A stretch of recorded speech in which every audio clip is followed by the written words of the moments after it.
بسم الله الرحمن الرحیم. سلام. امروز در خدمتتون هستیم با روش بستن کابل روی انبر جوش 300 دماوند.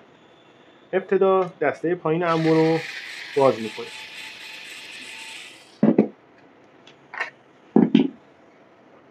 بعد کابلی که از قبل افشان کردیم و داخل دسته قرار میدیم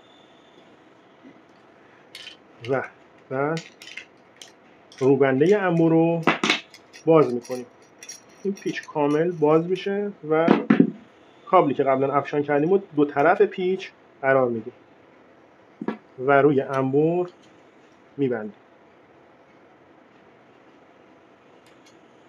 با این روش کابلمون به هیچ عنوان از انبر جدا نمیشه و حتی به خاطر واشر فنری که داره به مرور زمان شل و لقم نمیشه و جریان رو به طور کامل بدون هیچ افتی میرسونه به نوک انبر. در انتها دسته رو سر جای خودش قرار میدیم و پیچ دسته رو میبندیم.